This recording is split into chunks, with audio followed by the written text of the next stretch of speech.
Beleza? Estamos então aqui refletindo na liturgia os textos do segundo domingo da Páscoa. Uma alegria estarmos juntos mais uma vez, Paulinho e eu, aqui na nossa paróquia Nossa Senhora do Carmo de Sabaúna. Então nós lemos os textos, agora vamos tentar perceber o que Jesus ressuscitado quer falar conosco nesse final de semana. Bacana, o que Jesus ressuscitado quer falar conosco nesse final de semana. E a primeira leitura dos Atos dos Apóstolos, que é colocada justamente no Domingo da Misericórdia, né? Esse domingo próximo será o Domingo da Misericórdia. E de cara os Atos dos Apóstolos.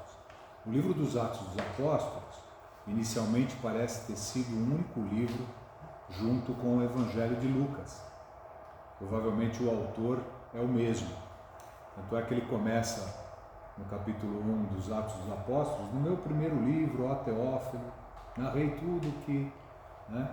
E o primeiro livro provavelmente é o Evangelho de Lucas. Então é uma experiência, é narrada a experiência das primeiras comunidades cristãs e o ensinamento dos apóstolos, né? A chamada Didaquê, né? Então, no capítulo 4, a multidão dos fiéis era um só coração e uma só alma. Vejam que lá em Ezequiel, lá no capítulo 11, se faz uma referência importante também à comunidade que era um só coração, aqueles que acreditavam tinham um só coração. Ninguém considerava como próprias as coisas que possuía, mas tudo entre eles era posto em comum. Com grandes sinais de poder, os apóstolos davam testemunho da ressurreição do Senhor Jesus. Vejam que comunidade e testemunho sempre andam juntas, precisam andar juntas, né? A comunidade que dá testemunho. E os fiéis eram estimados por todos. Entre eles ninguém passava necessidade, pois aqueles que possuíam terras ou casas vendiam-nas, levavam o dinheiro e o colocavam aos pés dos apóstolos. Depois era distribuído conforme a necessidade de cada um. Olha que interessante, né? A gente vê, inclusive na carta aos Romanos, São Paulo faz uma referência interessante lá no capítulo 15. A coleta que era feita para socorrer os santos de Jerusalém, vocês lembram disso? Que estavam na pobreza, que estavam passando necessidade. Por trás dessa ideia aqui está aquela ideia da vinda iminente, a segunda vinda do Cristo, né? Então ele está para chegar, ninguém precisava se apegar aos bens materiais, aos terrenos, às casas, aos valores. Então os cristãos tinham tudo em comum, dividiam os seus bens com alegria. É uma referência interessante a essa primeira experiência das comunidades cristãs.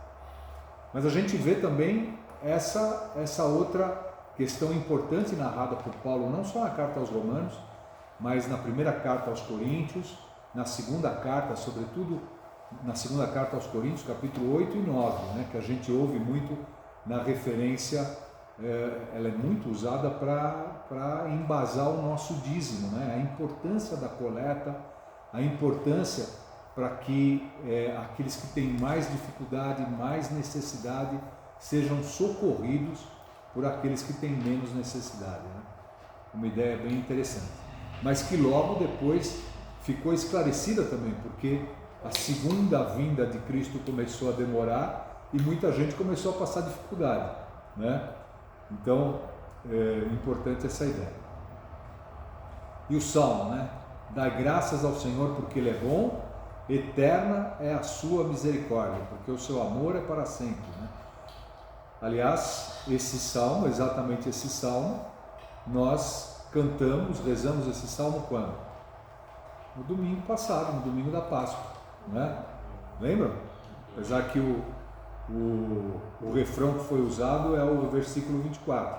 Este é o dia que o Senhor fez para nós, alegremos-nos e nele exultemos. Vocês lembram? Coisa linda, né? A casa de Israel, agora o diga, eterna é a sua misericórdia. Olha aí a referência ao domingo da misericórdia. A pedra que os pedreiros rejeitaram tornou-se agora a pedra angular. Pelo Senhor é que foi feito tudo isso. Que maravilhas Ele fez aos nossos olhos. Vocês lembram que esse refrão desse salmo é colocado na boca de Jesus, quando Jesus explica aquela parábola dos vinhateiros homicidas. Vocês lembram? E Mateus está lá no capítulo 21. Também o Marcos e Lucas fazem essa referência, e Jesus usa exatamente esse refrão, esses dois versículos, para explicar aquela ideia dos vinhateiros homicidas, né? A pedra angular, para nós que temos fé, a pedra que os pedreiros rejeitaram, que tornou-se a pedra angular, é justamente Jesus Cristo morto e ressuscitado. Essa é a pedra angular. Esse é o dia que o Senhor fez para nós. Alegremo-nos e nele exultemos. Estamos aí refletindo sobre a Páscoa, né? Esse é o grande dia, né? O dia que o Senhor fez para nós, o dia definitivo. E depois no texto do Evangelho a gente faz mais uma referência. A segunda leitura de São João, primeira carta de São João. São João escreve o Evangelho, né, e 3 cartas. Tudo indica que o autor do Evangelho, dito de João, é o mesmo autor dessas 3 cartas. Apesar que essas 3 cartas, a primeira, que é a maiorzinha delas, que tem 5 capítulos exatamente, a segunda e a terceira são pequenininhas. E a tradição diz que isso foram homilias, que foram depois transformadas nessas cartas, e são justamente chamadas de cartas apostólicas, né? Do apóstolo, que faz, parece que uma reflexão justamente para a comunidade, dita a comunidade do discípulo que Jesus amava. Interessante. E aí, essa referência, caríssimos, todo o que crê que Jesus é o Cristo, nasceu de Deus. E quem ama aquele que gerou alguém, amará também aquele que dele nasceu. Podemos saber que amamos os filhos de Deus quando amamos a Deus e guardamos os seus mandamentos.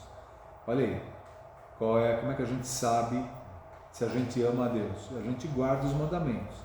Pois isto é amar a Deus, observar os mandamentos.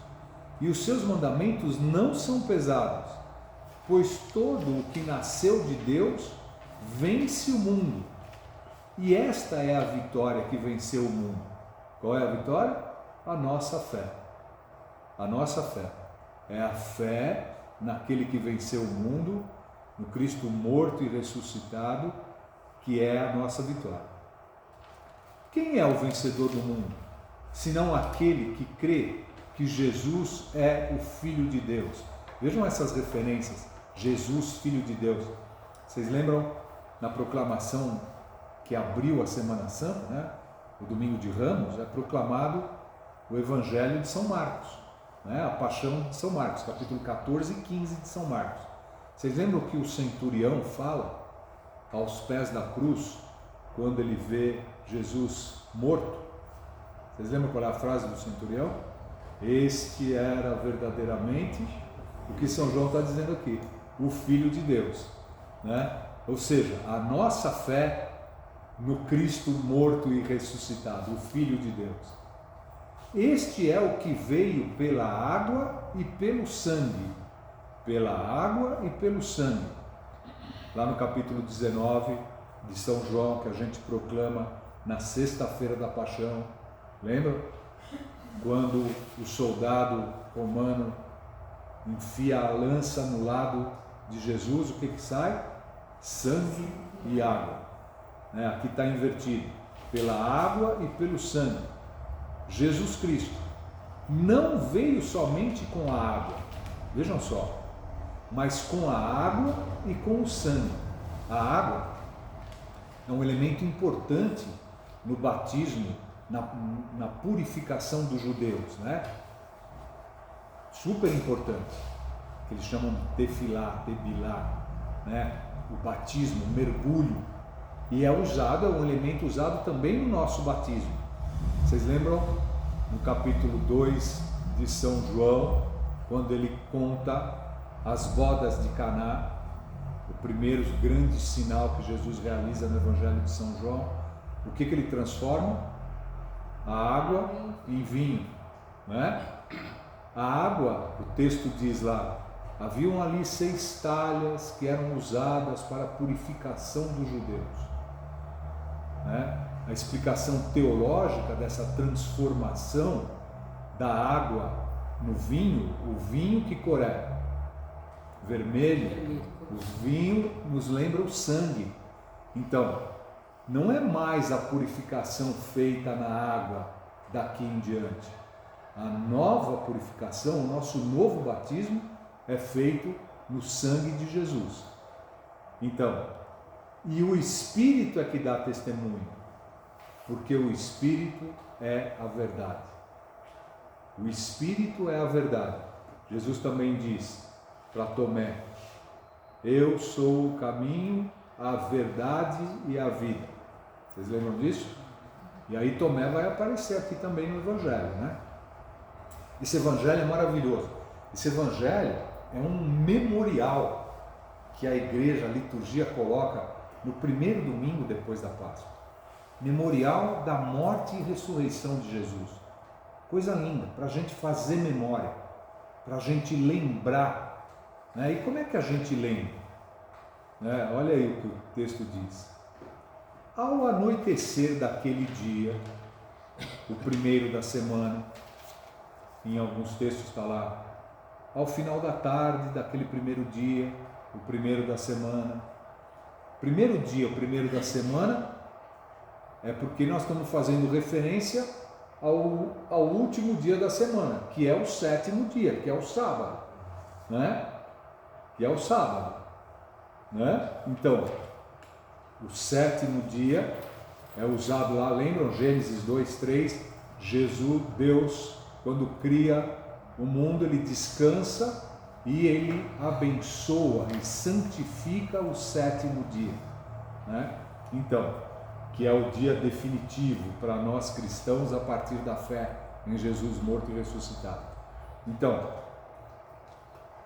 o primeiro da semana, estando fechadas por medo dos judeus, vejam aí, as portas do lugar onde os discípulos se encontravam, Jesus entrou e, pondo-se no meio deles, disse: a paz esteja convosco. Se as portas estavam fechadas e Jesus entrou e se pôs no meio deles, nós estamos falando de uma aparição física ou nós estamos falando de uma aparição espiritual? Vamos ver o que o texto nos diz. Ele, pondo-se no meio deles, disse: a paz esteja convosco. Depois dessas palavras, o que ele mostra? As mãos e o lado. Então, quando os discípulos veem as mãos e o lado, os discípulos se alegraram por verem o Senhor. Novamente Jesus disse: a paz esteja convosco. Como o Pai me enviou, também eu vos envio. Vejam aí 3 coisas fundamentais para uma comunidade de fé que acredita no Cristo morto e ressuscitado. Olha a missão aí. Como o Pai me enviou, também eu vos envio. E depois de ter dito isso, o que ele faz? Soprou sobre eles e disse: recebei o Espírito Santo. O sopro é a mesma referência, a mesma palavra em hebraico, ruach, e em grego, né, pneuma, é a mesma palavra para o ar. A mesma palavra, usada para ar e usada para espírito. O ar a gente também não vê, mas a gente conhece os seus fenômenos, né? Apesar da gente não ver o ar, mas nós vemos aquilo que o vento fez com o ar, né? A Teresa que nos diga aí, há pouco tempo, que aconteceu lá na casa dela, né? Então, a gente não vê o ar, mas ele se movimenta e a gente sabe que ele existe. A gente vê os seus fenômenos. E a teologia usa esse mesmo termo, ruá, né? Pneuma, usa o mesmo termo para dizer que Jesus sopra sobre os discípulos e diz o que? Recebei o Espírito Santo. Então, vejam só, como o Pai me enviou, assim também eu vos envio. Os discípulos, a comunidade é enviada, a comunidade de fé reunida passa a ter o Espírito Santo, Jesus sopra sobre eles e dá o Espírito Santo, e mais, com o Espírito Santo, a comunidade passa a ter discernimento do que é certo e do que é errado. A quem perdoardes os pecados, eles lhe serão perdoados, e a quem não perdoardes, eles lhe serão retidos. Quantos de nós tivemos essa oportunidade maravilhosa nessa Páscoa, né? De irmos nos confessar com o nosso pároco, né? Que, representando Jesus, em nome da igreja, é capaz de nos perdoar os pecados, né? Tomé, vejam que fala-se que os discípulos estavam reunidos, mas o único discípulo que a gente ouve o nome aqui é Tomé. Tomé, chamado Dídimo, significa gêmeo, né? Nascido do mesmo parto. Tomé, chamado Dídimo, que era um dos 12, não estava com eles quando Jesus veio. Olha a consequência da gente não estar presente no memorial. Ele não estava, mas os outros discípulos contaram-lhe depois: vimos o Senhor. Mas Tomé diz-lhes: se eu não vir a marca dos pregos em suas mãos, se eu não puser o dedo nas marcas dos pregos e não puser a mão no seu lado, não acreditarei. Quem não está presente no memorial tem dificuldade de acreditar no Cristo morto e ressuscitado. E o texto continua. 8 dias depois, consequentemente, havia-se passado novamente uma semana, passou-se o sábado, e vejam o que acontece. Encontravam-se os discípulos novamente reunidos em casa, e Tomé, diferente da primeira aparição, Tomé estava com eles. Estando fechadas as portas, que também estavam fechadas na primeira aparição, só que aqui o texto não diz mais por medo dos judeus, como disse antes da primeira aparição. Então veja, que catequese esse evangelho está fazendo para a gente? Aquele memorial primeiro era um memorial da morte.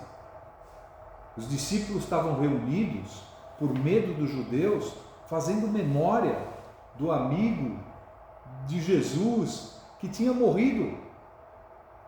Era uma memória da morte. Mas Jesus se põe no meio deles, Tomé não estava. E quando Jesus se põe pela segunda vez, eles então já tinham visto Jesus morto e ressuscitado. Por isso o medo não aparece mais. Na segunda aparição o medo foi embora, porque eles acreditaram, eles fizeram memória, eles tiveram a certeza de que ele estava vivo. E aí, Jesus repete a mesma coisa. Estando fechadas as portas, Jesus entrou, pôs-se no meio deles e disse: a paz esteja convosco. Depois disso, disse a Tomé: põe o teu dedo aqui e olha as minhas mãos. Estende a tua mão e coloca-a no meu lado. E não sejas incrédulo, mas fiel. Tomé respondeu: meu Senhor e meu Deus. E olha o que Jesus disse para Tomé. Vejam que Tomé, no Evangelho de São João, ele aparece outras 2 vezes fazendo o papel da confusão, fazendo o papel do incrédulo. Vocês lembram? Tomé está presente lá no capítulo 11 quando Jesus está para ressuscitar Lázaro. E Jesus diz que Lázaro morreu. Para onde ele foi? Vocês lembram que Tomé diz? Vamos nós também morrer com ele. Entendeu nada, né? Confusão está fazendo Tomé. E depois, um pouquinho mais para frente, no capítulo 14, Tomé novamente diz para Jesus: ué, mas se nós não sabemos para onde você vai, como é que a gente pode conhecer o caminho? Né? E pela terceira vez ele faz essa confusão. Se eu não botar a mão no lugar, eu não vou acreditar. Eu preciso ver para crer. Né? E qual é a catequese que o Evangelho faz para nós, a liturgia faz, nesse domingo da misericórdia? Tomé diz: meu Senhor e meu Deus. Jesus lhe disse: acreditaste porque me viste? Bem-aventurados os que creram sem ter visto.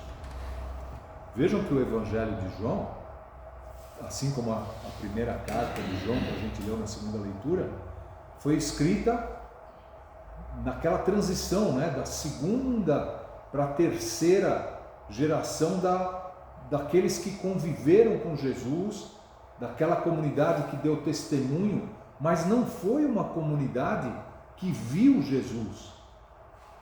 Muito provavelmente Tomé, né, a igreja, a tradição diz isso, provavelmente Tomé deve ter sido o último dos discípulos vivo, né, o último que morreu a ter convivido com Jesus. E é por isso que esse texto diz: acreditaste porque me viste. Bem-aventurados os que creram sem ter visto. Nós vimos Jesus andando na terra, nós vimos com os nossos olhos Jesus crucificado, nós vimos as mãos de Jesus, o coração dele transpassado, nós vimos sair sangue e água. Nós não vimos. E olha o que Jesus nos diz: acreditaste porque me viste? Felizes, bem-aventurados os que creram sem ter visto. Tomé não está entre os felizes, hein? Mas nós podemos estar. Se a gente acreditar sem ter visto. Vejam que nesse último momento, mesmo depois da morte e ressurreição, o evangelista pede para a gente olhar para o Jesus histórico. Se aquele Jesus histórico não tivesse morrido verdadeiramente na cruz, não tivesse sido crucificado, não tivesse sofrido as chagas nas mãos e no lado, a morte dele, se não tivesse acontecido, se ele não tivesse estado aqui, a nossa fé não faz sentido. Porque é esse Jesus que subiu na cruz, que ressuscitou, e que nós somos desafiados a crer. E que esse domingo da misericórdia nos propõe essa fé.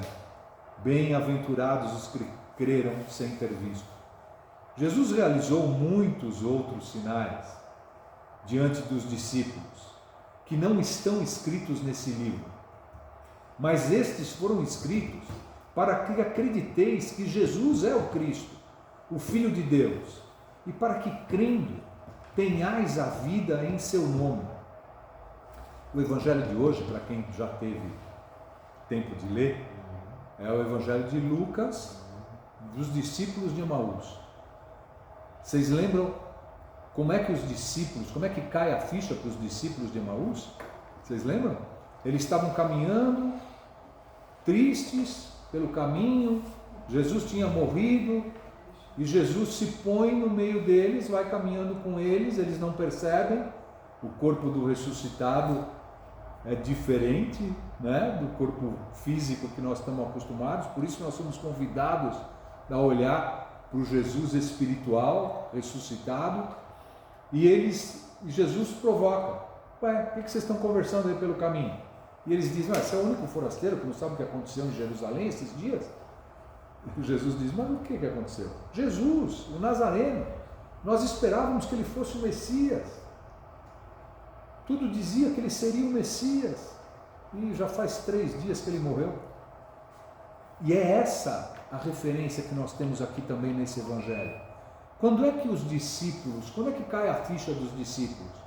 Jesus diz, lentos de coração para crerem tudo que estava escrito em Moisés. Não estava escrito em Moisés, na lei e nos profetas, que era necessário que o Cristo sofresse e fosse morto, né? E Jesus explica as Escrituras, Jesus mostra que é nele que se cumprem as Escrituras. E aí, Jesus finge que vai embora, eles falam, Senhor, fica conosco, já é tarde, o dia já se põe. E Jesus entra, pega o pão, parte o pão, e quando Jesus parte o pão, eles se lembram que eles tinham visto Jesus fazer isso inúmeras vezes. Jesus proclama a bênção sobre o pão, e aí é que cai a ficha dele e Jesus desaparece. Aí o texto diz que um fala para o outro, rapaz, não estava te ardendo o coração quando ele nos explicava as Escrituras? E eles voltam correndo para anunciar. E é isso que São João está nos dizendo aqui. Bem-aventurados os que creram sem ter visto. Jesus realizou muitos outros sinais. Vejam que não está escrito milagres, hein? Está escrito sinais. Diante dos discípulos, que não estão escritos neste livro, mas estes foram escritos para que acrediteis que Jesus é o Cristo, o Messias, o Filho de Deus, e para que crendo tenhais a vida em seu nome. Esse é o desafio para a nossa comunidade, ter vida em nome de Jesus. Muito bem, muito